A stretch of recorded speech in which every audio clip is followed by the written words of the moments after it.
जय श्री कृष्णा। राधे राधे। आप सभी का दिन शुभ और मंगलमय हो। भगवान शिव शंकर की कृपा आप सभी भक्तजनों पर सदा सर्वदा बनी रहे। आज हम सुनेंगे शिव पुराण कथा अध्याय 3। प्रेम से बोलिए शिव शंकर भगवान की जय। मित्रों, कथा को पूर्ण श्रद्धा और विश्वास के साथ पूरा श्रवण करें। ऐसा करने से भगवान शिव की कृपा तो प्राप्त होती ही है, साथ ही पुण्य फल की प्राप्ति भी होती है। तो आइए कथा को श्रवण करते हैं। आगे की कथा में ब्राह्मण बोले, नारी, सौभाग्य की बात है कि भगवान शंकर की कृपा से शिव पुराण की इस वैराग्य युक्त कथा को सुनकर तुम्हें समय पर चेत हो गया है। ब्राह्मण पत्नी, तुम डरो मत, भगवान शिव की शरण में जाओ। शिव की कृपा से सारा पाप तत्काल नष्ट हो जाता है। मैं तुमसे भगवान शिव की कीर्ति कथा से युक्त उस परम वस्तु का वर्णन करूंगा जिससे तुम्हें सदा सुख देने वाली उत्तम गति प्राप्त होगी। शिव की उत्तम कथा सुनने से ही तुम्हारी बुद्धि इस तरह पश्चाताप से युक्त एवं शुद्ध हो गई है, साथ ही तुम्हारे मन में विषयों के प्रति वैराग्य हो गया है। पश्चाताप ही पाप करने वाले पापियों के लिए सबसे बड़ा प्रायश्चित है। सत्पुरुषों ने सबके लिए पश्चाताप को ही समस्त पापों का शोधक बताया है। पश्चाताप से ही पापों की शुद्धि होती है। जो पश्चाताप करता है वही वास्तव में पापों का प्रायश्चित करता है, क्योंकि सत्पुरुषों ने समस्त पापों की शुद्धि के लिए जैसे प्रायश्चित का उपदेश किया है, वह सब पश्चाताप से संपन्न हो जाता है। जो पुरुष विधि पूर्वक प्रायश्चित करके निर्भय हो जाता है पर अपने कुकर्म के लिए पश्चाताप नहीं करता, उसे प्राय उत्तम गति प्राप्त नहीं होती। परंतु जिससे अपने कुकृत्य पर हार्दिक पश्चाताप होता है, वह अवश्य उत्तम गति का भागी होता है, उसमें संशय नहीं। इस शिव पुराण की कथा सुनने से जैसी चित्त शुद्धि होती है, वैसी दूसरे उपायों से नहीं होती। जैसे दर्पण साफ करने पर निर्मल हो जाता है, उसी प्रकार इस शिव पुराण की कथा से चित्त अत्यंत शुद्ध हो जाता है, इसमें संशय नहीं है। मनुष्यों के शुद्ध चित्त में जगदम्बा पार्वती सहित भगवान शिव विराजमान रहते हैं। इससे वह विशुद्धात्मा पुरुष श्री श्याम सदाशिव के पद को प्राप्त होता है। इस उत्तम कथा का श्रवण समस्त मनुष्यों के लिए कल्याण का बीज है। अतः यथोचित मार्ग से इसकी आराधना अथवा सेवा करनी चाहिए। यह भव बंधन रूपी रोग का नाश करने वाली है। भगवान शिव की कथा को सुनकर फिर अपने हृदय में उसका मनन एवं निंध्यासन करना चाहिए। इससे पूर्णतः चित्त शुद्धि हो जाती है। चित्त शुद्धि होने से महेश्वर की भक्ति अपने दोनों पुत्रों ज्ञान और वैराग्य के साथ निश्चय ही प्रकट होती है। तत्पश्चात महेश्वर के अनुग्रह से दिव्य मुक्ति प्राप्त होती है, इसमें संशय नहीं है। जो मुक्ति से वंचित है उसे पशु समझना चाहिए, क्योंकि उसका चित्त माया के बंधनों में आसक्त है। वह निश्चय ही संसार बंधन से मुक्त नहीं हो पाता। ब्राह्मण पत्नी, इसलिए तुम विषयों से मन को हटा लो और भक्ति भाव से भगवान शंकर की इस परम पावन कथा को सुनो। परमात्मा शंकर की इस कथा को सुनने से तुम्हारे चित्त की शुद्धि होगी और इससे तुम्हें मोक्ष की प्राप्ति हो जाएगी। जो निर्मल चित्त से भगवान शिव के चरण विंदों का चिंतन करता है, उसकी एक ही जन्म में मुक्ति हो जाती है। यह मैं तुमसे सत्य सत्य कहता हूँ। सूत जी कहते हैं, सोनक, इतना कहकर वे श्रेष्ठ शिव भक्त ब्राह्मण चुप हो गए। उनका हृदय करुणा से आर्द्र हो गया था। वे शुद्ध चित्त महात्मा भगवान शिव के ध्यान में मग्न हो गए। तदंतर बिंदु की पत्नी चक्षुला मन ही मन प्रसन्न हो उठी। ब्राह्मण का उक्त उपदेश सुनकर उसके नेत्रों में आनंद के आंसू छलक आए थे। अब वह ब्राह्मण पत्नी चक्षुला हर्ष से भरी हृदय से उन श्रेष्ठ ब्राह्मण के दोनों चरणों में गिर पड़ी और हाथ जोड़कर बोली, मैं कृतार्थ हो गई। तत्पश्चात उठकर वैराग्य युक्त उत्तम बुद्धि वाली वह स्त्री जो अपने पापों के कारण आतंकित थी, उन महान शिव भक्त ब्राह्मण से हाथ जोड़कर गदगद वाणी में बोली। चक्षुला ने कहा, ब्राह्मण, शिव भक्तों में श्रेष्ठ स्वामिन, आप धन्य हैं, परमार्थदर्शी हैं और सदा परोपकार में लगे रहते हैं, इसलिए श्रेष्ठ साधु पुरुषों में प्रशंसा के योग्य हैं। साधु, मैं नरक के समुद्र में गिर रही हूँ, आप मेरा उद्धार कीजिए। उद्धार कीजिए। पौराणिक अर्थ तत्व से संपन्न जिस सुंदर शिव पुराण की कथा को सुनकर मेरे मन में संपूर्ण विषयों से वैराग्य उत्पन्न हो गया, उसी इस शिव पुराण को सुनने के लिए इस समय मेरे मन में बड़ी श्रद्धा हो रही है। सूत जी कहते हैं, ऐसा कहकर हाथ जोड़ उनका अनुग्रह पाकर चंचुला उस शिव पुराण की कथा को सुनने की इच्छा मन में लिए उन ब्राह्मण देवता की सेवा में तत्पर हो वहां रहने लगी।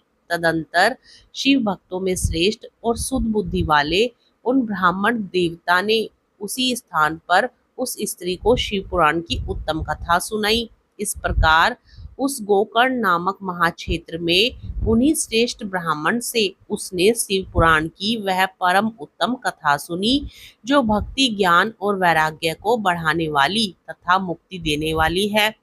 उस परम उत्तम कथा को सुनकर वह ब्राह्मण पत्नी अत्यंत कृतार्थ हो गई। उसका चित्त शीघ्र ही शुद्ध हो गया। फिर भगवान शिव के अनुग्रह से उसके हृदय में शिव के सगुण रूप का चिंतन होने लगा। इस प्रकार उसने भगवान शिव में लगी रहने वाली उत्तम बुद्धि पाकर शिव के सच्चिदानंदमय स्वरूप का बारंबार चिंतन आरंभ किया। तत्पश्चात समय के पूरे होने पर भक्ति, ज्ञान और वैराग्य से युक्त हुई चक्षुला ने अपने शरीर को बिना किसी कष्ट के त्याग दिया। इतने में ही त्रिपुर शत्रु भगवान शिव का भेजा हुआ एक दिव्य विमान द्रुत गति से वहां पहुंचा, जो उनके अपने गणों से संयुक्त और भांति भांति के शोभा साधनों से संपन्न था। चंचुला उस विमान पर आरूढ़ हुई और भगवान शिव के श्रेष्ठ पार्षदों ने उसे तत्काल शिवपुरी में पहुंचा दिया। उसके सारे मल धुल गए थे। वह दिव्य रूप धारिणी दिव्यांगना हो गई थी। उसके दिव्य अवयव उसकी शोभा बढ़ाते थे। मस्तक पर अर्धचंद्र का मुकुट धारण किए वह गौरी की देवी शोभाशाली दिव्य आभूषणों से विभूषित थी। शिवपुरी में पहुंचकर उसने सनातन देवता त्रिनेत्रधारी महादेव जी को देखा। सभी मुख्य मुख्य देवता उनकी सेवा में खड़े थे। गणेश, भृंगी, नंदीश्वर तथा वीरभद्रेश्वर आदि उनकी सेवा में उत्तम भक्ति भाव से उपस्थित थे। उनकी अंग कांति करोड़ों सूर्यों के समान प्रकाशित हो रही थी। कंठ में नील चिन्ह शोभा पाता था। 5 मुख और प्रत्येक मुख में 3-3 नेत्र थे। मस्तक पर अर्धचंद्राकार मुकुट शोभा देता था। उन्होंने अपने वामांग भाग में गौरी देवी को बिठा रखा था, जो विद्युत पद के समान प्रकाशित हो रही थी। गौरीपति महादेव जी की कांति कपूर के समान गौर थी। उनका सारा शरीर श्वेत भस्म से भासित था। शरीर पर श्वेत वस्त्र शोभा पा रहे थे। इस प्रकार परम उज्जवल भगवान शंकर का दर्शन करके वह ब्राह्मण पत्नी चक्षुला बहुत प्रसन्न हुई। अत्यंत प्रीति युक्त होकर उसने बड़ी उतावली के साथ भगवान को बारंबार प्रणाम किया। फिर हाथ जोड़कर वह बड़े आनंद और प्रेम से, संतोष से युक्त हो विनीत भाव से खड़ी हो गई। उसके नेत्रों से आनंद अश्रुओं की अविरल धारा बहने लगी तथा संपूर्ण शरीर में रोमांच हो गया। उस समय भगवती पार्वती और भगवान शंकर ने उसे बड़ी करुणा के साथ अपने पास बुलाया और सौम्य दृष्टि से उसकी ओर देखा। पार्वती जी ने तो दिव्य रूप धारिणी बिंदुक प्रिया चंचुला को प्रेम पूर्वक अपनी सखी बना लिया। वह उस परमानंदन ज्योति स्वरूप सनातन धाम में अविचल निवास पाकर दिव्य सौख्य से संपन्न हो अक्षय सुख का अनुभव करने लगी। सूत जी बोले, सोनक, एक दिन परमानंद में निर्मग्न हुई चंचुला ने उमा देवी के पास जाकर प्रणाम किया और दोनों हाथ जोड़कर वह उनकी स्तुति करने लगी। चंचुला बोली, गिरिराज नंदनी स्कंद माता, उमें मनुष्यों ने सदा आपका सेवन किया है। समस्त सुखों को देने वाली शंभुप्रिय आप ब्रह्म स्वरूपनी हो, विष्णु और ब्रह्मा आदि देवताओं द्वारा सेव्य है। आप ही सगुणा और निर्गुणा हैं तथा आप ही सूक्ष्म सच्चिदानंद रूपिणी आद्य प्रकृति हैं। आप ही संसार की सृष्टि, पालन और संहार करने वाली हैं। तीनों गुणों का आश्रय भी आप ही हैं। ब्रह्मा, विष्णु और महेश्वर इन तीनों देवताओं का आवास स्थान तथा उनकी उत्तम प्रतिष्ठा करने वाली पराशक्ति आप ही हैं। सूजी कहते हैं सोनक, जिसे सद्गति प्राप्त हो चुकी थी, वह चंचुला इस प्रकार महेश्वर पत्नी उमा की स्तुति करके सिर झुकाए चुप हो गई। उसके नेत्रों में प्रेम के आंसू उमड़ आए थे। तब करुणा से भरी हुई शंकर प्रिया भक्त वत्सला पार्वती ने चंचुला को संबोधित करके बड़े प्रेम से इस प्रकार कहा। पार्वती बोली, सखी चंचुले सुंदरी, मैं तुम्हारी की हुई इस स्तुति से बहुत प्रसन्न हूँ। बोलो, क्या वर मांगती हो? तुम्हारे लिए मुझे कुछ भी अदा नहीं है। चंचुला बोली, निष्पाप गिरिराज कुमारी, मेरे पति बिंदुक इस समय कहाँ हैं? उनकी गति कैसे हुई है यह मैं नहीं जानती। कल्याणमयी दीनवत्सले, मैं अपने पतिदेव से जिस प्रकार संयुक्त हो सकूं वैसा ही उपाय कीजिए। महेश्वरी महादेवी, मेरे पति एक शूद्र जातीय वैश्या के प्रति आसक्त थे और पाप में ही डूबे रहते थे। उनकी मृत्यु मुझसे पहले ही हो गई थी। न जाने वे किस गति को प्राप्त हुए। गिरिजा बोली, बेटी, तुम्हारा बिंदुक नाम वाला पति बड़ा पापी था। उसका अंतकरण बड़ा ही दूषित था। वैश्या का उपभोग करने वाला वह महामूढ़ मरने के बाद नरक में पड़ा। अनगिनत वर्षों तक नरक में नाना प्रकार के दुख भोग कर वह पापात्मा अपने शेष पाप को भोगने के लिए विंध्या पर्वत पर पिशाच हुआ है।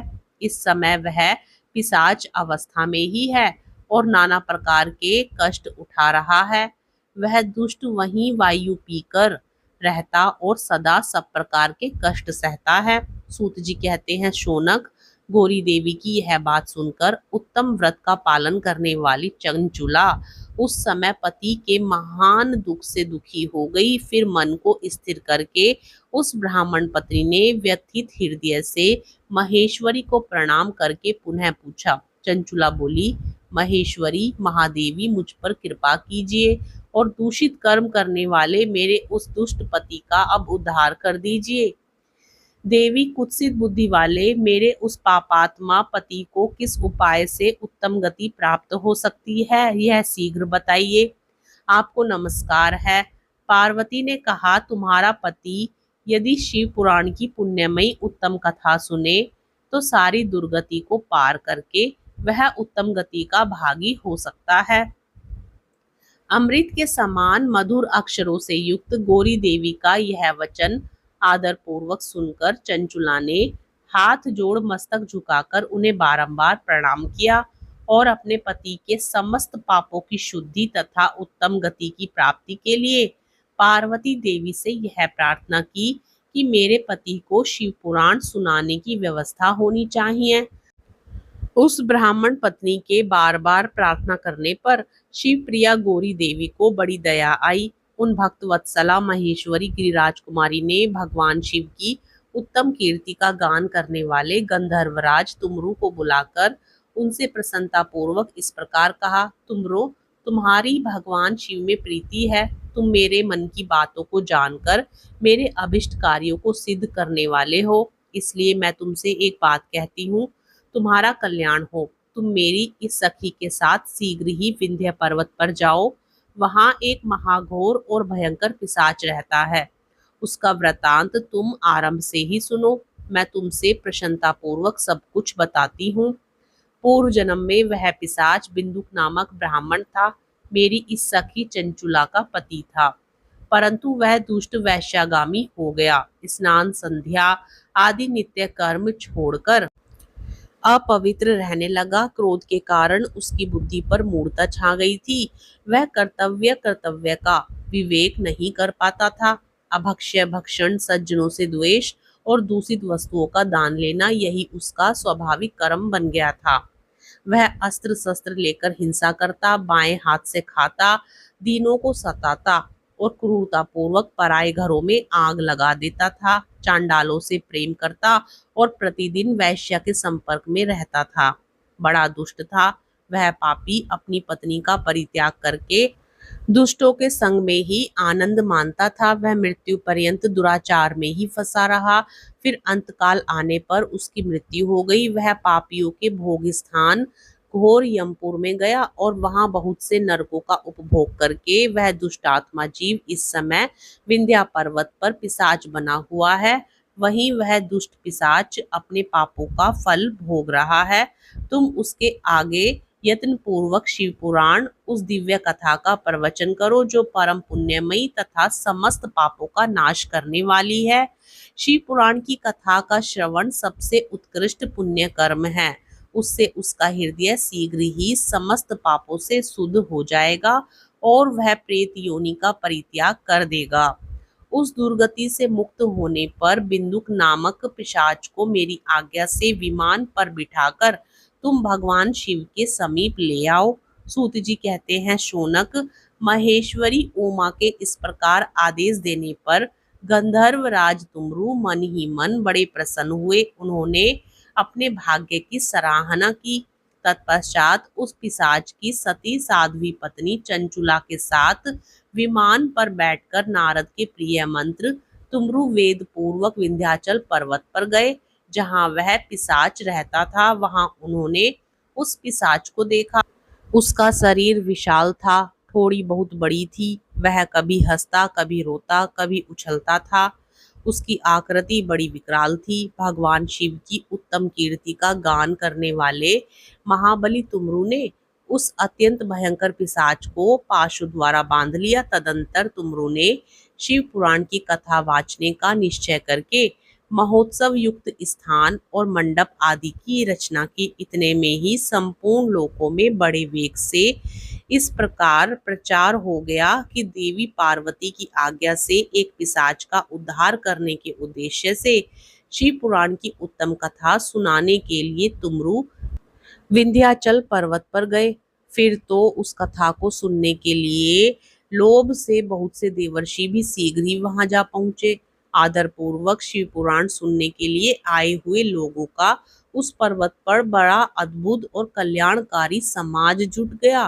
फिर तुमरु ने उस पिशाच को पासों से बांधकर आसन पर बिठाया और हाथ में वीणा लेकर गौरीपति की कथा का गान आरंभ किया। पहली अर्थात विंध्येश्वर संहिता से लेकर 7वीं वायु संहिता तक महात्म्य सहित शिव पुराण की कथा का उन्होंने स्पष्ट वर्णन किया। सातों संहिताओं सहित शिव पुराण का आदर पूर्वक श्रवण करके वे सभी श्रोता पूर्णतः कृतार्थ हो गए। उस परम पुण्य में शिव पुराण को सुनकर उस पिशाच ने अपने सारे पापों को धोकर उस पेशाचिक शरीर को त्याग दिया। फिर तो शीघ्र ही उसका रूप दिव्य हो गया। अंग कांति गौरवर्ण की हो गई। शरीर पर श्वेत वस्त्र तथा सब प्रकार के पुरुषोचित आभूषण उसके अंगों को उद्भासित करने लगे। वह त्रिनेत्रधारी चंद्रशेखर स्वरूप हो गया। इस प्रकार दिव्य देहधारी होकर श्रीमान बिंदुक अपनी प्राण वल्लभा चंचुला के साथ स्वयं भी पार्वती वल्लभ भगवान शिव का गुणगान करने लगा। उसकी स्त्री को इस प्रकार दिव्य रूप से सुशोभित देख वे सभी देवर्षि बड़े विस्मित हुए। उनका चित्त परमानंद से परिपूर्ण हो भगवान महेश्वर का यह अद्भुत चरित्र सुनकर वे सभी श्रोता परम कृतार्थ हो प्रेम पूर्वक श्री शिव का यशोगान करते हुए अपने अपने धाम को चले गए। दिव्य रूपधारी श्रीमान बिंदुक भी सुंदर विमान पर अपनी प्रियतमा के पास बैठकर सुख पूर्वक आकाश में स्थित हो बड़ी शोभा पाने लगा। तदंतर महेश्वर के सुंदर एवं मनोहर गुणों का गान करता हुआ वह अपनी प्रियतमा तथा तुमरु के साथ शीघ्र ही शिवधाम में जा पहुंचा। वहां भगवान महेश्वर तथा पार्वती देवी ने प्रसन्नता पूर्वक बिंदुक का बड़ा सत्कार किया और उसे अपना पार्षद बना लिया। उसकी पत्नी चंचुला पार्वती जी की सखी हो गई। उस घनीभूत ज्योति स्वरूप परमानंदमय सनातन धाम में अविचल निवास पाकर वे दोनों दंपति परम सुखी हो गई। जय भोलेनाथ। आज की कथा में बस इतना ही। आगे की कथा का श्रवण हम अगले अध्याय में करेंगे। यदि आप चैनल पर नए हैं तो चैनल को सब्सक्राइब जरूर कर लें। हर हर महादेव।